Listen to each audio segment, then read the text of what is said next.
They raised their weapons and fired 3 bullets directly at her face, watching as the glass shattered and her image disappeared forever. But here's the terrifying truth that would haunt investigators for months. Maya Chen was never actually in that room. What you're about to hear is the story of how a mirror, a desperate plan, and one woman's genius turned a deadly trap into the most elaborate deception in criminal history. This is the case that made detectives question everything they thought they knew about reality itself. Before we jump back in, tell us where you're tuning in from, and if this story touches you, make sure you're subscribed, because tomorrow I've saved something extra special for you. On the night of October 15, 2023, the Riverside Heights Police Department received what seemed like a routine domestic disturbance call. The address was 1247 Maple Grove Avenue, a modest 2-story house nestled in one of the city's quieter neighborhoods. Officer Sarah Martinez was the first to respond, expecting nothing more than another noise complaint or minor argument between neighbors. She had no idea she was about to witness something that would redefine her understanding of criminal investigation. The call had come in at exactly 11:48 p.m. from Mrs. Eleanor Hutchinson, an elderly neighbor who lived across the street. She reported hearing what sounded like gunshots followed by the distinctive crash of breaking glass. Mrs. Hutchinson was known in the neighborhood as someone who kept to herself, rarely involving herself in other people's business, which made her decision to call the police all the more significant. She had been watching her late-night television programs when the sounds jolted her from her usual routine. As Officer Martinez pulled up to the house, she immediately noticed that something was wrong. The large living room window facing the street was completely shattered, with fragments of glass scattered across the front lawn like deadly confetti. The lights inside the house were still on, casting an eerie glow through the jagged remains of what had once been a picture window. Martinez called for backup immediately, her instincts telling her that this was far more serious than a simple domestic dispute. Preparing and narrating this story took us a lot of time, so if you are enjoying it, subscribe to our channel, it means a lot to us. Now back to the story. What Officer Martinez couldn't have known as she approached the house was that she was stepping into the final act of a 3-month-long chess game between a brilliant software engineer and one of the city's most dangerous criminal organizations. Maya Chen had spent weeks preparing for this exact moment, turning her own home into an elaborate stage where she would either save her life or lose it entirely. Every detail had been calculated, every contingency planned for, and every element of the deception had been tested multiple times in the weeks leading up to this night. The house at 1247 Maple Grove Avenue had been Maya's home for just over 2 years. She had purchased it specifically for its layout and the large windows that provided clear sightlines from the street. What had initially attracted her as a feature for natural lighting had become the cornerstone of her survival plan. The living room was positioned perfectly for her purposes, with the main seating area clearly visible to anyone looking through the front window. Maya had spent countless hours studying the angles, measuring the distances, and calculating the precise positioning that would make her plan work. Vincent Russo and his crew had been watching Maya's house for 3 weeks, learning her routines and identifying the perfect moment to strike. They knew that every night at approximately 11:45 p.m., Maya would settle into her favorite cream-colored armchair in the living room, working on her laptop while sipping chamomile tea. This routine had been so consistent that Vincent felt confident they could predict her exact location at any given time. What he didn't realize was that Maya had been deliberately establishing this routine for his benefit, creating the predictable pattern that would ultimately lead to his downfall. The planning phase of Maya's deception had required her to think like both the hunter and the hunted. She needed to understand exactly how Vincent's team would approach the assassination, what vantage points they would use, and how they would confirm their target before taking the shot. Maya had spent hours researching professional killing methods, studying criminal cases, and even consulting with a private security expert under the pretense of improving her home security. Every piece of information she gathered contributed to her understanding of how to create the perfect illusion. The most crucial element of Maya's plan was timing. She knew that Vincent's team would want to strike quickly and efficiently, minimizing their exposure and the risk of being caught. This meant they would likely observe her routine for a few minutes to confirm she was in position, then take the shots and leave immediately.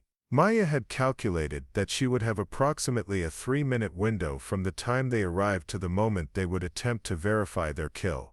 Everything depended on her ability to execute her plan flawlessly within that narrow time frame. As Officer Martinez radioed for additional units and began her approach to the house, she had no way of knowing that the most sophisticated criminal deception in the city's history was about to be revealed. The shattered glass, the bullet holes, and the absence of any visible victim would soon present investigators with a puzzle that challenged everything they thought they understood about crime scene analysis. Maya Chen's desperate gamble was about to pay off in ways that would shock even her. Maya Chen had been planning this moment for exactly 3 months and 12 days. Not because she wanted to, but because her life depended on it. The 32-year-old software engineer had discovered something she wasn't supposed to see, something that put her at the top of a very dangerous list. Vincent Russo and his crew weren't the type of people who forgave and forgot.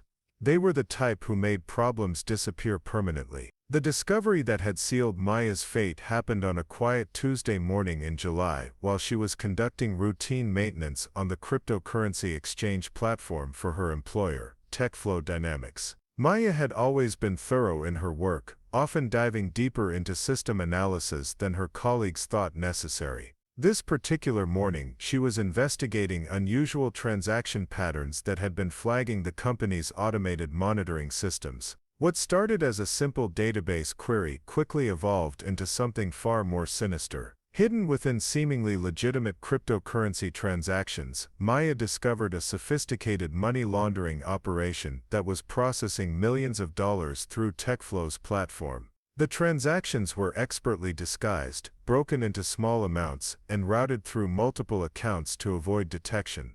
But Maya's analytical mind and her custom-built monitoring algorithms had identified patterns that others had missed. As she dug deeper, she realized that TechFlow wasn't just facilitating money laundering, they were actively participating in it. The paper trail led Maya to a series of encrypted communications between TechFlow executives and external contacts. Using her advanced decryption skills, Maya was able to break through several layers of security and access messages that revealed the true scope of the operation. Vincent Russo's name appeared repeatedly in these communications, along with references to cleanup operations and permanent solutions for people who posed threats to their business. Maya quickly realized she wasn't just looking at financial crimes, she was uncovering evidence of murder. Maya's first instinct was to contact law enforcement immediately, but further investigation revealed that several police officers and federal agents were mentioned in the communications as being on Vincent's payroll. She couldn't trust the traditional channels of justice, especially when she discovered that 2 previous whistleblowers had died in suspicious accidents within months of threatening to expose similar operations. Maya understood that she was completely on her own, facing an organization with the resources and connections to eliminate anyone who threatened their lucrative criminal empire. The moment Maya realized her computer access was being monitored, she knew her time was running out. Vincent's organization had sophisticated cybersecurity measures in place, and they would soon discover that someone had been accessing their encrypted communications. Maya had perhaps a few days, maybe a week at most, before they identified her as the source of the security breach. She needed a plan that would not only save her life but also ensure that the evidence she had gathered would reach the authorities. Maya's background in software engineering and her hobby interest in optical physics suddenly became the foundation for her survival strategy. She remembered reading about historical cases where mirrors and optical illusions had been used in espionage and military deception. The concept of using reflection and misdirection to create false images had been employed by intelligence agencies during World War II. And Maya began to wonder if she could adapt these principles to her situation. The plan that began to form in Maya's mind was audacious and incredibly risky. She would need to convince Vincent's killers that they had successfully murdered her while actually remaining alive to provide testimony against them. This would require creating a convincing illusion that could fool trained assassins while simultaneously gathering evidence of their attempted murder. Maya knew that if her deception failed, even slightly, she would be dead within minutes. Maya's first step was to research every detail she could find about Vincent Russo and his operational methods. She hacked into surveillance systems around the city, tracking the movements of known associates and identifying patterns in their behavior. She discovered that Vincent's team preferred to work at night, typically between 11 p.m. and 1 a.m., when police patrols were lighter and witnesses were scarce. They favored quick, efficient kills that could be staged to look like robberies or random violence. The psychological profile Maya developed of Vincent's team revealed that they were methodical but not particularly creative. They relied on proven methods and familiar tactics, which meant they would likely approach her assassination in a predictable manner. This predictability was exactly what Maya needed to exploit. If she could anticipate their actions, she could prepare a deception that would turn their own thoroughness against them. Maya also realized that Vincent's team would need to confirm their kill before leaving the scene. Professional assassins don't simply assume their target is dead, they verify it. This requirement would give Maya a crucial window of opportunity if she could create a convincing enough illusion. The killers would need to see what they believed was her dead body, but Maya planned to give them something else entirely. Over the following weeks, Maya began implementing her plan with the precision of a master strategist. Every aspect of her preparation was carefully calculated to create the perfect illusion while providing her with multiple layers of protection. She understood that she would only get one chance to execute her deception, and failure would mean certain death. The key to Maya's plan lay in an antique mirror she'd purchased from an estate sale 2 months earlier. It wasn't just any mirror, it was a custom-built two-way surveillance mirror from the 1940s, originally used in police interrogation rooms. Maya had discovered its unique properties by accident when she noticed how it reflected light differently depending on the angle and lighting conditions. The mirror had belonged to Detective Robert Caldwell, a legendary investigator who had used it in his private office during the 1940s and 1950s. According to the estate sale documentation, Detective Caldwell had been fascinated by the psychological aspects of criminal investigation and had installed the two-way mirror to observe suspects' behavior when they thought they were alone. The mirror's construction was far more sophisticated than modern two-way mirrors, incorporating hand-ground glass and precision-angled silvering that created incredibly realistic reflections under specific lighting conditions. Maya's discovery of the mirror's special properties happened during a late evening when she was rearranging her living room furniture. As she moved a floor lamp, the changing light patterns suddenly caused the mirror to display what appeared to be a perfect image of someone sitting in a chair that was actually positioned several feet away from where the reflection seemed to show. Intrigued by this optical anomaly, Maya began experimenting with different lighting angles and positions. Through careful experimentation, Maya discovered that the mirror's unique construction allowed it to capture and redirect light in ways that could create convincing illusions. By positioning lights at specific angles below the mirror's line of sight, she could project reflections that appeared to show someone in the room when no one was actually there. The effect was so convincing that even Maya herself was startled the first time she successfully created a false reflection of her own image. Working late into countless nights, Maya had carefully modified her living room to create the perfect optical illusion. She installed precise lighting systems throughout the room, including hidden LED strips in the basement that could be controlled remotely.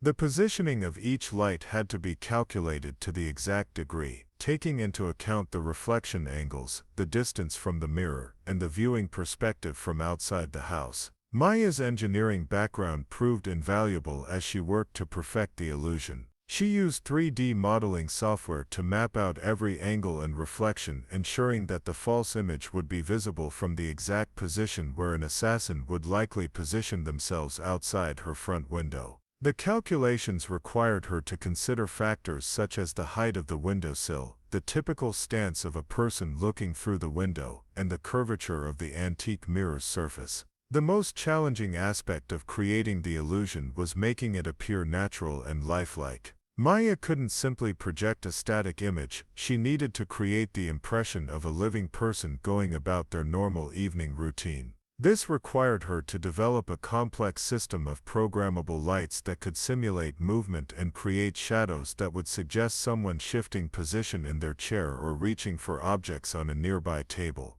Maya spent weeks perfecting the timing and sequencing of her lighting system. She programmed multiple scenarios that could simulate different activities: reading a book, working on a laptop, drinking tea, or simply sitting quietly. Each scenario required different lighting patterns and shadow movements to create a convincing illusion. Maya tested each sequence repeatedly, viewing it from various angles outside her house to ensure it would fool someone conducting surveillance. The basement component of Maya's plan required significant preparation and modification. She needed to create a secure hiding place where she could control the lighting system while remaining completely hidden from anyone searching the house. Maya reinforced a utility closet in her basement, installing soundproofing materials and creating a hidden entrance that would be nearly impossible to detect during a casual search. Inside her basement command center, Maya installed multiple monitors that displayed feeds from security cameras positioned throughout her house and yard.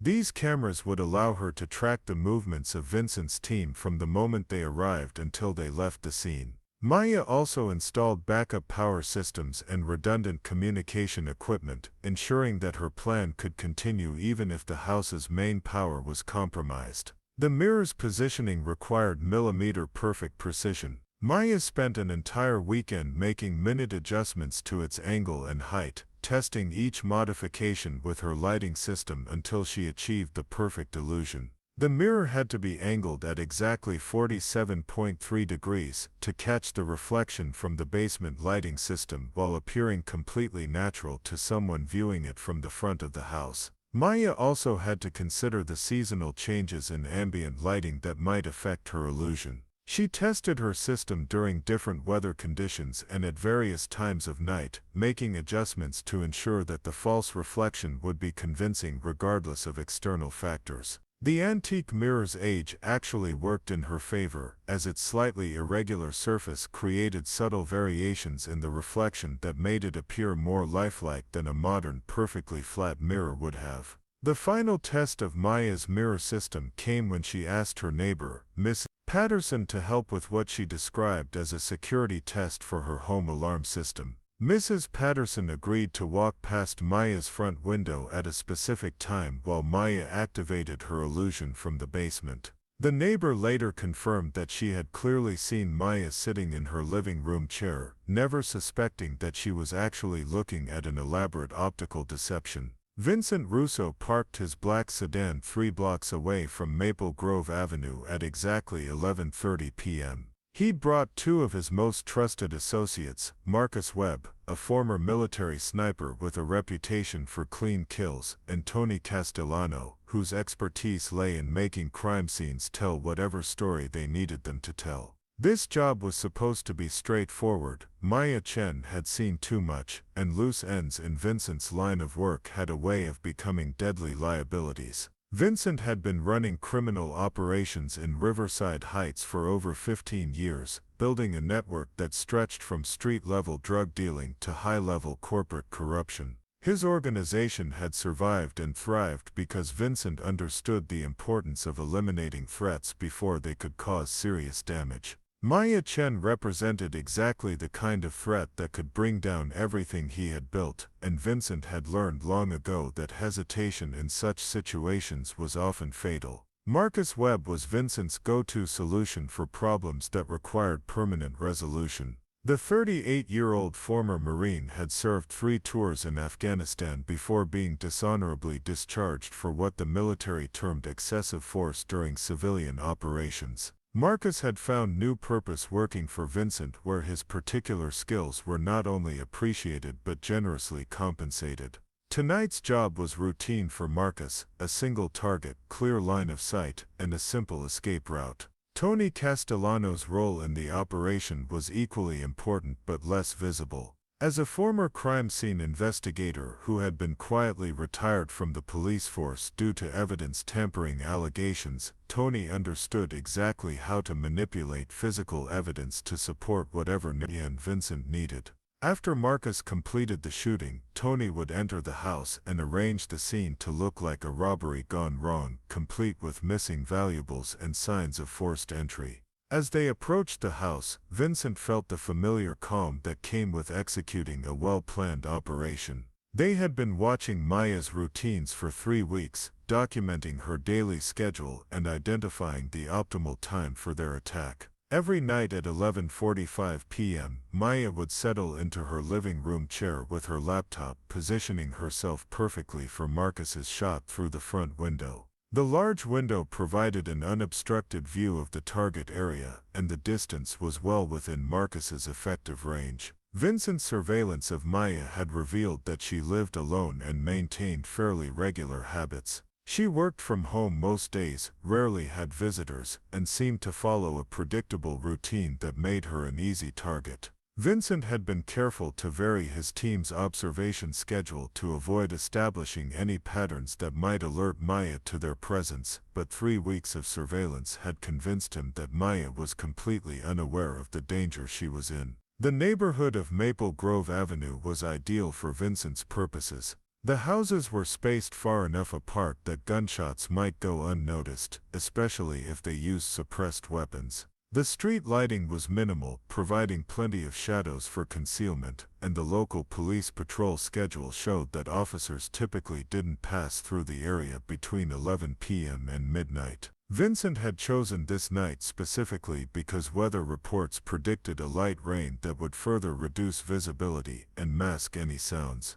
Marcus had spent the previous afternoon conducting a final reconnaissance of the shooting position. He had identified a spot behind a large oak tree in the yard across the street that provided perfect concealment while offering a clear shot at Maya's usual position in the living room. The angle was ideal, and Marcus had confirmed that there were no obstructions that might deflect his bullets. He estimated the distance at approximately 75 yards, an easy shot for someone with his training and experience. What Vincent's team couldn't have known was that Maya had been monitoring their surveillance activities for the past 2 weeks. Using a combination of hidden cameras and motion sensors around her property, Maya had identified the patterns in their observation schedule and had begun to anticipate their arrival. She knew they were coming tonight because she had intercepted their communications through the security vulnerability she had discovered in their encrypted messaging system. Maya's counter-surveillance had revealed crucial details about Vincent's operational methods. She knew that Marcus preferred to take his shots from elevated positions when possible, and she had observed him studying her front window from multiple angles. She also knew that Tony would enter the house after the shooting to manipulate the crime scene, which meant her deception needed to fool not just the initial assassination team but also someone with professional crime scene experience. The psychological profile Maya had developed of Vincent's team during her surveillance indicated that they were confident, methodical, and perhaps slightly overconfident in their abilities. This overconfidence was exactly what Maya planned to exploit. Professional criminals often become set in their ways, relying on tactics that have worked in the past without considering that their targets might be equally intelligent and resourceful. As Vincent's team moved into position around Maya's house, they followed their standard operational protocol with military precision. Marcus took his position behind the oak tree and began setting up his rifle, while Tony positioned himself near the back of the house to monitor for any unexpected complications. Vincent remained in the car, maintaining radio contact with both team members and ready to coordinate their extraction once the job was complete. Marcus looked through his rifle scope at Maya's front window and smiled grimly. There she was, exactly where she was supposed to be, sitting in her cream-colored chair and working on her laptop just as she had every night for the past 3 weeks. The target was clearly visible, well lit, and completely stationary. Marcus had made far more difficult shots under much worse conditions. This would be simple, clean, and over in seconds. What Marcus was actually seeing through his scope was Maya's carefully crafted optical illusion, projected by the antique mirror and her precisely positioned lighting system. The real Maya was safely hidden in her basement command center, watching Marcus and his team through her security cameras and preparing to trigger the next phase of her desperate plan. In less than 3 minutes, Marcus would pull the trigger and destroy what he believed was Maya Chen, never realizing that he was shooting at nothing more than light and reflection. At 11:44 p.m., Maya took her position in the basement of her house, carefully hidden behind the steel utility panel she had reinforced weeks earlier. Her heart hammered against her ribs as she watched Vincent's team through the security camera feeds displayed on her monitors. Above her, the living room was perfectly lit according to her calculations, with the antique mirror positioned at precisely 47.3 degrees to catch the reflection from the basement's hidden lighting system. Maya's command center in the basement represented months of careful preparation and engineering. She had installed multiple monitors showing feeds from 8 different security cameras positioned throughout her property and inside her house. Each camera provided a different angle of view, allowing her to track the movements of Vincent's team with precision. The monitors were arranged in a semicircle around her position, giving her a comprehensive view of the unfolding situation without requiring her to move or make any sound that might compromise her hiding place. The reinforced utility panel that concealed Maya's position had been carefully modified to provide maximum protection while allowing her to operate her equipment. She had installed soundproofing materials and ensured that no light from her monitors would be visible from outside the concealed area. The panel could be locked from the inside and appeared to be nothing more than standard basement infrastructure to anyone conducting a casual search of the house. Through her camera feed, Maya watched Marcus Webb take his position behind the oak tree across the street. She could see him setting up his rifle with professional efficiency, adjusting his scope and checking his line of sight to her front window. Maya's stomach churned as she realized that in a few minutes, this man would be trying to kill her. The only thing standing between her and death was an antique mirror and her ability to execute a plan that had never been tested under real-world conditions. Maya activated her lighting system through a sophisticated remote control interface she had programmed herself. The system allowed her to control dozens of individual LED lights positioned throughout her basement and concealed in various locations around her living room. Each light could be adjusted for brightness, color, temperature, and direction, allowing Maya to create incredibly precise lighting effects that would be projected through the antique mirror above. The illusion Maya was creating required her to simulate her own presence in the living room chair. She had spent weeks programming lighting sequences that would create convincing shadows and movements, suggesting someone shifting position, reaching for objects, or simply breathing. The antique mirror's unique properties amplified these subtle lighting changes, creating a reflection that appeared remarkably lifelike when viewed from Marcus's position across the street. Maya's remote control system also included audio components that could simulate the sounds of normal evening activities. Hidden speakers in the living room could produce the soft clicking of laptop keys, the rustle of papers, or the gentle clink of a teacup being set down on a table.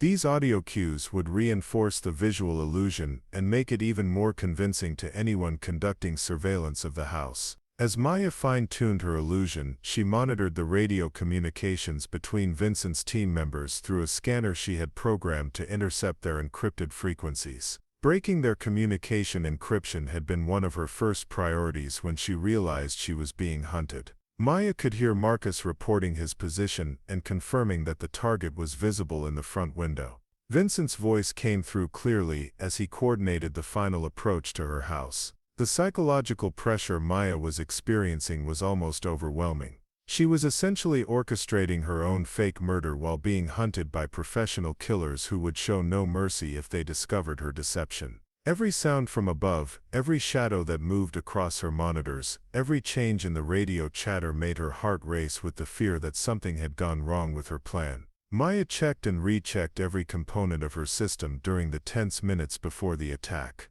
Her backup power supplies were functioning normally, her communication equipment was ready to alert police at the crucial moment, and her recording devices were capturing everything that was happening. She had created multiple redundancies for every critical system, understanding that equipment failure at the wrong moment would mean her death. Through her security cameras, Maya could see Tony Castellano positioning himself near the back of her house. She knew that Tony's role was to enter the house after the shooting and manipulate the crime scene to support whatever cover story Vincent had planned. Maya had prepared for this eventuality by creating hidden cameras throughout her house that would record Tony's activities, providing additional evidence of the criminal conspiracy. Maya's lighting system was designed to respond to her commands with split-second timing. She had programmed several different scenarios that could be triggered instantly depending on how the situation developed. If Marcus took longer than expected to set up his shot, Maya could simulate restlessness or movement.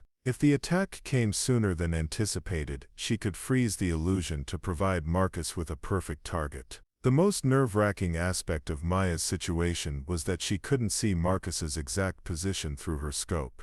While her security cameras showed his general location behind the oak tree, she couldn't tell precisely when he would be ready to fire. Maya had to rely on the radio communications she was intercepting and her analysis of Marcus's behavior patterns to predict the timing of the attack. As 11:47 p.m. approached, Maya made final adjustments to her illusion and prepared to execute the most dangerous gamble of her life. Through her monitors, she could see that Marcus appeared to be in his final shooting position, and Vincent's radio chatter suggested that the attack was imminent. Maya's reflection was clearly visible in the living room window, created by the perfect interaction between her basement lighting and the antique mirror above. Maya activated her recording systems to capture every moment of the coming attack. This evidence would be crucial not only for prosecuting Vincent's team but also for proving that she had acted in self-defense and had not staged the entire scenario for some other purpose. The recordings would show clearly that she had been the target of an unprovoked assassination attempt by professional criminals.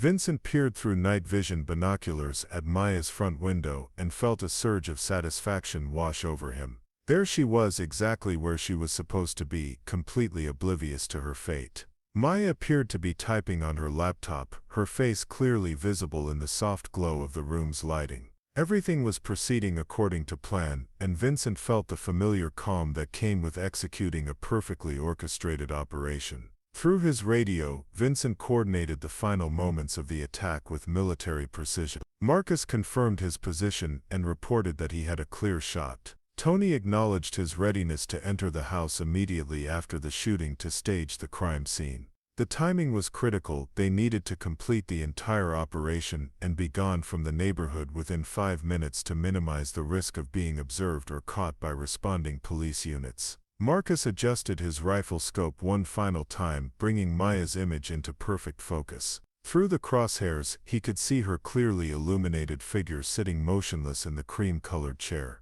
She appeared to be completely absorbed in whatever she was working on, showing no signs of awareness that death was approaching. Marcus had eliminated dozens of targets over the years, but few had been as perfectly positioned and unaware as Maya Chen appeared to be tonight. The professional satisfaction Marcus felt in having such an ideal shooting situation was tempered by his awareness that this job was more significant than his usual assignments. Maya Chen wasn't just another business rival or inconvenient witness, she represented a genuine threat to Vincent's entire organization. Her death needed to appear completely random and unconnected to Vincent's criminal activities, which meant Marcus needed to ensure his shots were both fatal and consistent with a robbery gone wrong. Vincent's voice came through Marcus's earpiece with quiet authority. "Target is confirmed. You are cleared to engage." Marcus took a deep breath, steadied his aim, and began his final firing sequence. His training had taught him to take 3 rapid shots to ensure the target was neutralized, then immediately begin his extraction.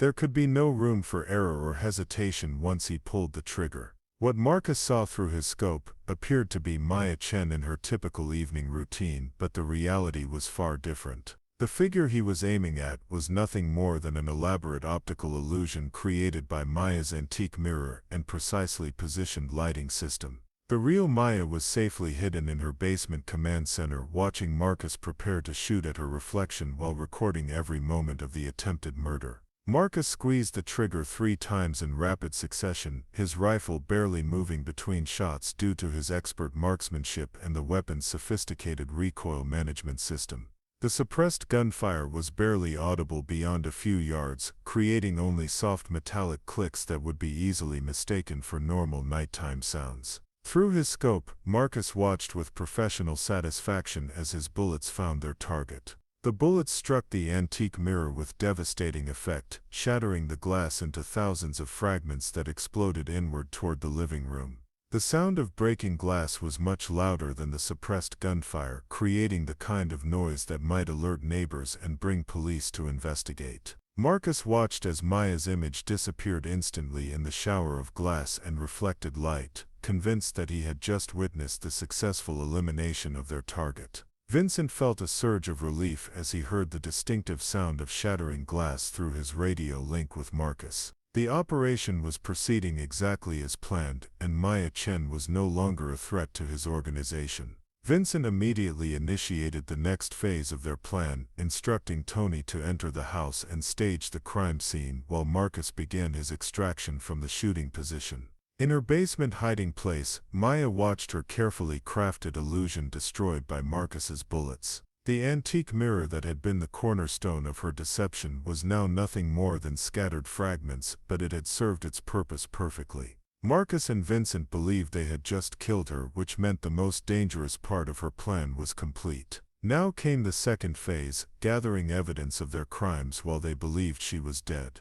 Maya's security cameras captured every detail of Marcus's shooting sequence and the immediate aftermath. The footage clearly showed Marcus taking deliberate aim at what he believed was a human target and firing with lethal intent. This evidence, combined with the intercepted radio communications, would provide prosecutors with irrefutable proof of attempted murder and criminal conspiracy. Tony Castellano approached the house from the rear, using lock-picking tools to gain entry through the back door. Maya watched his progress through her internal security cameras, knowing that Tony's role was to create physical evidence supporting the robbery scenario. Tony would remove certain valuables, damage furniture to suggest a struggle, and position Maya's supposed body to tell the story Vincent needed investigators to believe. The psychological impact of watching professional criminals celebrate what they believed was her murder was almost overwhelming for Maya. Through her radio scanner, she could hear Vincent congratulating Marcus on a successful shot and Tony reporting his entry into the house. These men genuinely believed they had just killed her, and their casual business-like approach to murder demonstrated the kind of ruthless criminal organization she was fighting against. Maya activated the silent alarm system she had installed weeks earlier, sending an encrypted signal directly to a secure police communication channel she had identified during her research. The signal included her GPS coordinates, a brief description of the armed intruders in her house, and a code indicating that this was related to organized criminal activity. Maya had timed this alert to arrive at the police station approximately 3 minutes after Marcus's shooting, giving Vincent's team enough time to fully commit to their crime scene manipulation. As Tony began searching the house for Maya's body, his confusion was evident through the radio communications Maya was monitoring. Tony reported that there was no body in the living room, despite the obvious evidence of gunfire and the destroyed window. Marcus insisted that his shots had been perfect and that the target had been clearly eliminated, but the absence of any physical remains was creating doubt and panic within Vincent's team. Maya knew that Tony's training as a former crime scene investigator would make him suspicious of the situation he was finding. The lack of blood, body, or any physical evidence of a victim would contradict everything Tony knew about gunshot wounds and ballistics. Maya was counting on this confusion to keep Vincent's team in the house long enough for police to arrive and catch them in the act. 20 feet below the shattered mirror, Maya Chen sat in complete darkness, her phone recording every sound from above while her security cameras captured the growing confusion of Vincent's team. She had done it. She had successfully faked her own death while gathering irrefutable evidence of Vincent Russo's criminal organization attempting to murder her. The bullets that Marcus thought had ended her life had instead destroyed only her carefully positioned reflection, leaving the real Maya completely unharmed and in possession of video evidence that would change everything. Maya's basement command center had been designed not just for hiding but for comprehensive intelligence gathering during the critical minutes when Vincent's team believed she was dead. Multiple recording devices were capturing audio from throughout the house while her security cameras provided visual documentation of every move the intruders made. Maya had created an evidence-gathering operation that would have impressed professional law enforcement agencies. The sound-dampening materials Maya had installed in her basement hiding place were proving invaluable as she monitored the chaos unfolding above. She could hear Tony Castellano's increasingly frantic radio reports as he searched for her body, his voice betraying confusion and growing panic as he found no physical evidence of a victim. Maya had anticipated this reaction and knew that the absence of a body would create exactly the kind of doubt and fear that might cause Vincent's team to make critical mistakes. Maya's phone contained not just the recordings from tonight's attack but 3 months of accumulated evidence documenting Vincent's criminal organization. She had used her technical skills to penetrate their communication networks, financial systems, and operational databases, building a comprehensive case that connected Vincent to dozens of serious crimes. Tonight's attempted murder was simply the final piece of evidence that would ensure Vincent's conviction. But Maya's plan was far from over. She knew that Vincent's crew would want to confirm their kill, which meant they would be entering her house within minutes to search for her body. Maya had prepared for this too, installing hidden cameras throughout her home that would record Tony's crime scene manipulation while capturing additional evidence of their criminal conspiracy. She had also prepared multiple escape routes from her basement position in case her hiding place was discovered. Maya's engineering background had served her well in designing redundant systems for every aspect of her plan. She had backup power supplies for all her equipment, multiple communication channels to contact authorities, and even emergency supplies that would allow her to remain hidden for hours if necessary. Maya understood that the difference between success and failure might come down to technical reliability under extreme stress. The most challenging aspect of Maya's current situation was maintaining absolute silence while Vincent's team searched her house. Even the slightest sound could betray her position and lead to her discovery. Maya had practiced controlling her breathing and minimizing any movement that might create noise, but the stress of the situation made it difficult to maintain the kind of stillness her plan required.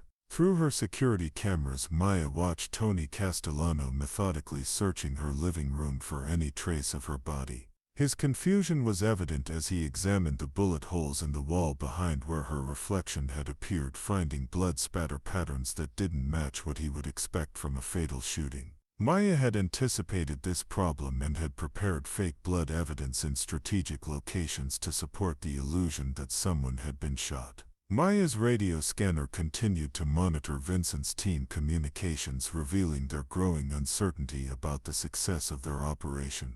Marcus insisted that his shots had been perfect and that the target had been clearly visible when he fired. Vincent was demanding answers about the absence of a body, while Tony reported finding inconsistencies in the physical evidence that didn't match their expectations. The psychological pressure on Maya was intense as she listened to these professional killers discuss what they believed was her murder. Hearing Vincent's casual instructions about disposing of her body and covering up the crime reinforced Maya's understanding of how dangerous these people were and how critical it was that they be stopped. Maya knew that if her plan failed, she would likely suffer the same fate as their previous victims. Maya had also prepared for the possibility that Vincent's team might conduct a more thorough search of her house. She had created false evidence suggesting that she might have fled through a back door, including disturbed ground near her rear exit and even clothing fibers caught on fence posts. This misdirection was designed to lead searchers away from her actual hiding place and support the theory that she had somehow escaped despite being shot.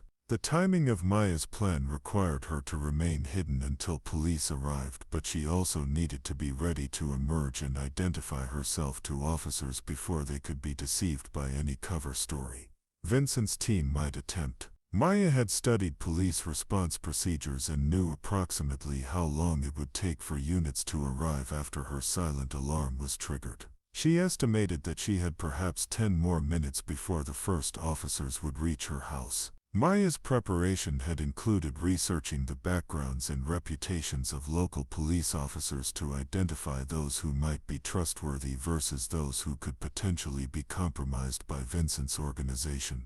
She had prepared specific information to share with responding officers that would help them understand the complexity of the situation they were walking into and the importance of the evidence she had gathered. As Maya continued monitoring Vincent's team through her security system, she began to see signs that they were preparing to abandon their search and leave the scene. Tony's reports were becoming more urgent as he realized that something had gone seriously wrong with their operation. Maya knew that if Vincent's team left before police arrived, it would be much more difficult to prove their involvement in the attempted murder. Maya made the decision to trigger additional elements of her plan designed to keep Vincent's team at the scene. She activated motion sensors throughout the house that would create sounds suggesting someone was moving through the building, making it appear that she might still be alive and hiding somewhere. This tactic was designed to force Vincent's team to conduct a more thorough search, keeping them in the house longer and increasing the chances that police would arrive while they were still present. Officer Sarah Martinez arrived at 1247 Maple Grove Avenue at 11:52 p.m., just as Vincent's crew was examining the shattered mirror fragments in Maya's living room. The scene that greeted her was unlike anything she had encountered in her 12 years of police work. 3 armed men stood in a destroyed living room, surrounded by glass fragments and bullet holes, but there was no body, no blood evidence that would indicate a fatal shooting, and no sign of any victim.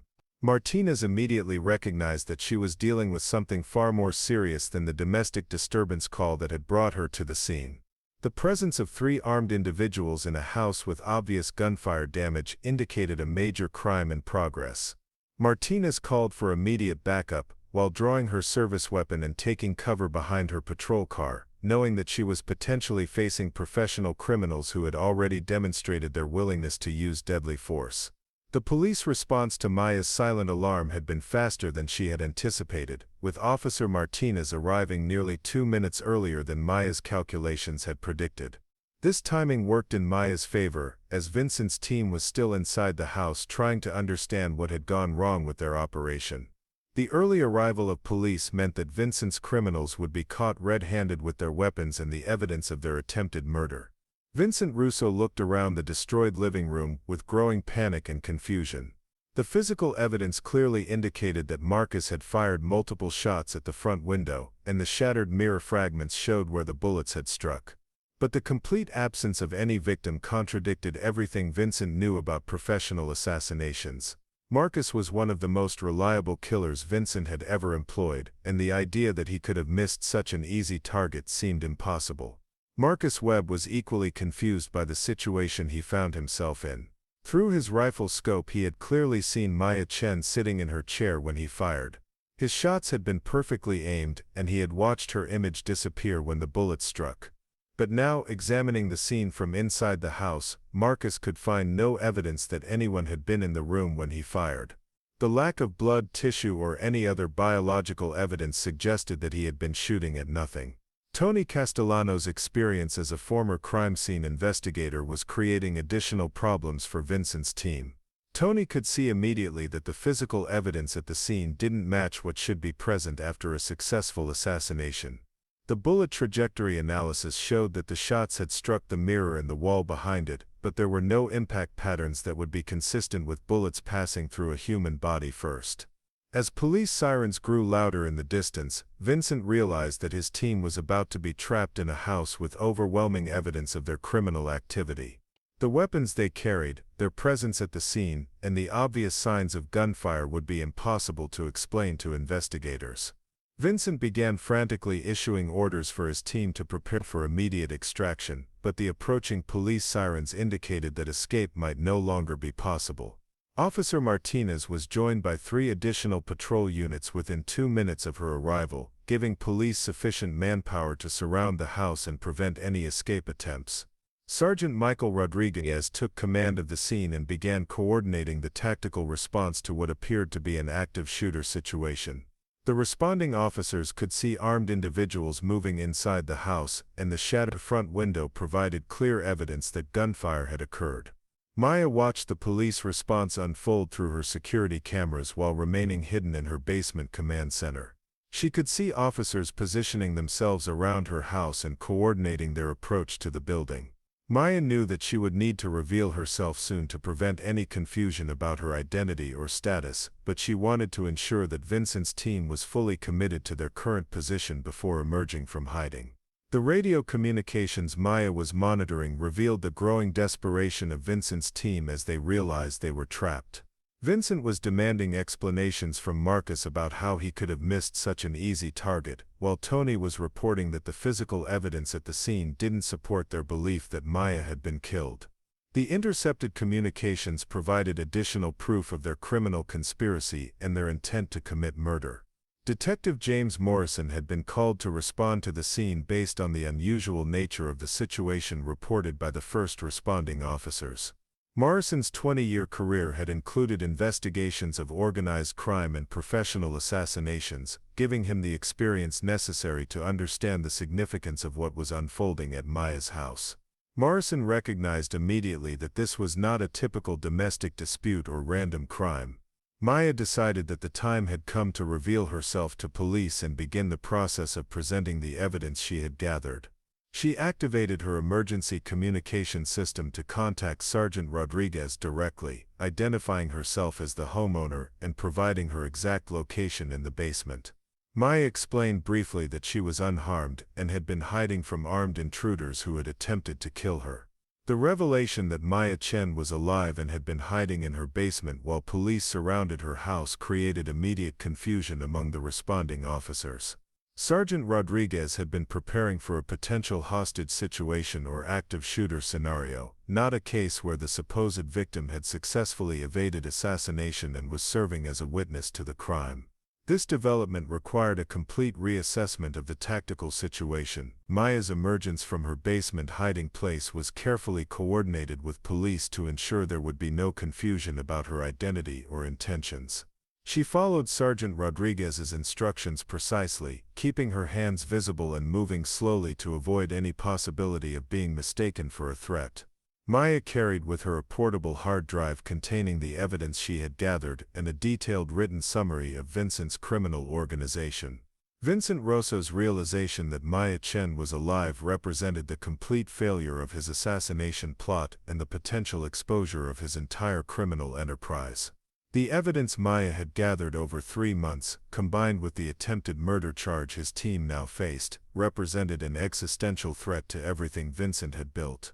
His organization's survival now depended on eliminating Maya before she could testify, but with police surrounding the house, Vincent found himself trapped with no viable options. Detective James Morrison was called to the scene at 12:15 a.m., and what he found defied logical explanation. 3 armed suspects were in custody. There was clear evidence of gunfire and attempted murder, but the supposed victim was very much alive and had apparently orchestrated one of the most sophisticated self-defense schemes ever documented. It wasn't until Maya Chen emerged from her basement hiding spot at 12:30 a.m. that the impossible puzzle began to make sense. Maya calmly explained her elaborate deception to the stunned detective, walking him through each component of her plan with the precision of an engineering presentation. She showed Morrison the destroyed antique mirror, the carefully calculated lighting system, and the basement position from which she had orchestrated everything. Detective Morrison realized he was looking at one of the most sophisticated criminal deceptions ever attempted, but this time it had been used by the victim rather than the perpetrator. The evidence Maya had gathered over 3 months was staggering in its scope and detail. Her portable hard drives contained financial records showing millions of dollars in money laundering operations, encrypted communications documenting Vincent's criminal activities, and surveillance footage connecting his organization to numerous unsolved crimes. Maya had essentially conducted a one-person investigation that surpassed anything law enforcement had been able to accomplish against Vincent's organization. Morrison's initial reaction was disbelief that a civilian could have planned and executed such a complex operation without any law enforcement training or support. Maya's technical expertise had allowed her to penetrate security systems that had frustrated FBI investigators for years. Her understanding of criminal psychology had enabled her to predict Vincent's actions with remarkable accuracy. Most importantly, her courage in using herself as bait had created an opportunity to gather evidence that would have been impossible to obtain through traditional investigative methods. The recordings from Maya's hidden cameras captured everything that had occurred during the assassination attempt. The footage clearly showed Marcus Webb taking deliberate aim at what he believed was a human target and firing with lethal intent. Vincent Rosso's voice could be heard on the radio communications directing the operation and congratulating Marcus on what he believed was a successful kill. Tony Castellano was recorded entering Maya's house and attempting to manipulate the crime scene to support their cover story. Maya's explanation of her optical illusion amazed the forensic experts who were called to examine the scene. The antique mirror had been positioned at precisely the right angle to reflect light from hidden LED strips in the basement, creating a convincing image of someone sitting in the living room chair. The physics principles Maya had employed dated back to 19th century stage magic, but she had applied them with modern precision and technology to create an illusion sophisticated enough to fool professional assassins. Detective Morrison realized that Maya's case represented a turning point in how law enforcement could approach both victim protection and criminal investigation. Maya had demonstrated that potential victims could use technology and intelligence to protect themselves while simultaneously gathering evidence against their attackers. The Maya Chen protocol that would later be developed by police academies across the country had its origins in this night's extraordinary events. The most impressive aspect of Maya's plan was the multiple layers of protection and evidence gathering she had built into her system. Even if one component had failed, she had backup systems and alternative approaches that could still have saved her life and provided evidence against Vincent's organization. Maya had thought through every possible contingency and prepared responses that demonstrated both technical expertise and remarkable foresight. Maya's basement command center revealed the extent of her preparation and the sophistication of her intelligence-gathering operation. Multiple monitors displayed feeds from 8 different security cameras, while recording equipment captured audio from throughout her house and radio communications from Vincent's team. The technical setup rivaled anything used by professional law enforcement surveillance teams, but Maya had assembled it entirely on her own using commercially available equipment. The psychological impact of Maya's deception on Vincent's team was evident in their behavior after they realized she was alive. Vincent Rosso, who had built his reputation on careful planning and flawless execution, appeared to be in complete shock that he had been outsmarted by his intended victim. Marcus Webb insisted repeatedly that his shots had been perfect, unable to accept that he had been shooting at an illusion rather than a real person. Detective Morrison's investigation quickly expanded beyond the attempted murder charge as the scope of Maya's evidence became clear. The information she had gathered connected Vincent's organization to drug trafficking, money laundering, murder for hire, and numerous other serious crimes spanning multiple jurisdictions. Federal agencies were called in to coordinate what would become one of the largest organized crime prosecutions in the region's history.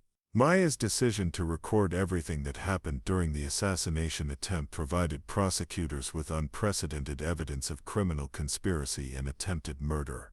The recordings captured not just the physical actions of Vincent's team but their conversations about previous crimes and their casual attitude toward murder. This evidence would prove crucial in demonstrating the organized and professional nature of their criminal activities.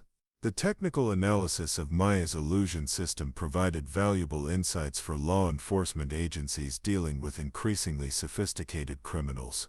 Maya had demonstrated that modern technology could be used creatively to turn criminals' own methods against them. Her approach of using surveillance and deception to gather evidence while protecting herself opened new possibilities for civilian cooperation with law enforcement in dangerous situations. Maya's 3 months of preparation had included contingency plans for numerous scenarios, including the possibility that Vincent's team might discover her deception before police arrived. She had prepared multiple escape routes from her basement position and had established secure communication channels with law enforcement that bypassed potentially compromised official channels. Every aspect of her plan demonstrated careful attention to detail and thorough understanding of the risks she was facing. The evidence Maya gathered led to solving 17 other cases that had been linked to Vincent's organization, providing closure for families. Her technical expertise and investigative skills had accomplished what entire law enforcement task forces had been unable to achieve. 6 months later, Maya would receive a commendation from the mayor and would be offered a position as a consultant with the police department's cybercrime unit. The case became legendary within law enforcement circles as the most sophisticated civilian self-defense operation ever documented. Maya Chen had managed to fake her own death so convincingly that even trained killers believed they had succeeded, while simultaneously gathering evidence that led to the arrest and conviction of Vincent Rosso's entire criminal organization. The antique mirror that had made it all possible was eventually donated to the police academy as a teaching tool about the importance of thorough crime scene investigation and the creative application of technology in law enforcement. Maya's quick thinking and technical expertise had not only saved her life but had also prevented Vincent's crew from harming anyone else.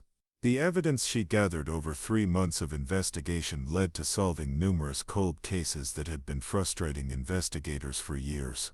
Vincent Rosso's organization had been responsible for at least 19 murders, 12 kidnappings, and financial crimes totaling over $75 million.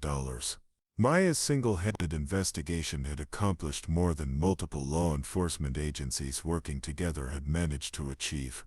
The trial proceedings that followed Maya's dramatic night became a media sensation, largely due to the unprecedented nature of her survival story and the sophisticated criminal network she had exposed. Prosecutors had overwhelming evidence thanks to Maya's meticulous documentation, including video recordings of the assassination attempt, financial records proving money laundering operations, and communications intercepts that revealed the scope of Vincent's criminal activities.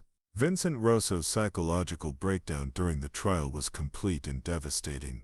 The man who had built his reputation on careful planning and flawless execution could not cope with the reality that he had been outsmarted by his intended victim. Vincent's confession during the trial proceedings provided closure for families of victims in cases dating back nearly a decade.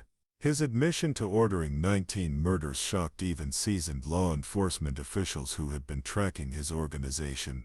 Marcus Webb received a sentence of 40 years in federal prison for attempted murder and conspiracy charges. His military training, which had made him such an effective killer, became evidence of the professional nature of Vincent's assassination operations.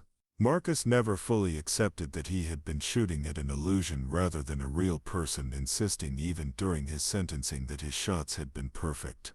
Tony Castellano's background as a former crime scene investigator made his participation in Vincent's organization particularly damaging to public trust in law enforcement. His sentencing included additional charges related to evidence tampering in previous cases he had investigated while working for the police department. Tony's conviction led to the reopening of dozens of cases he had handled, resulting in several additional prosecutions and convictions. The technical analysis of Maya's deception system led to significant advances in both criminal investigation techniques and civilian protection methods. The physics principles she had employed were studied by optical engineers and stage magicians alike, leading to new applications in security systems and surveillance technology. Maya's approach demonstrated that sophisticated deception could be achieved using relatively simple equipment when applied with scientific precision and creative thinking.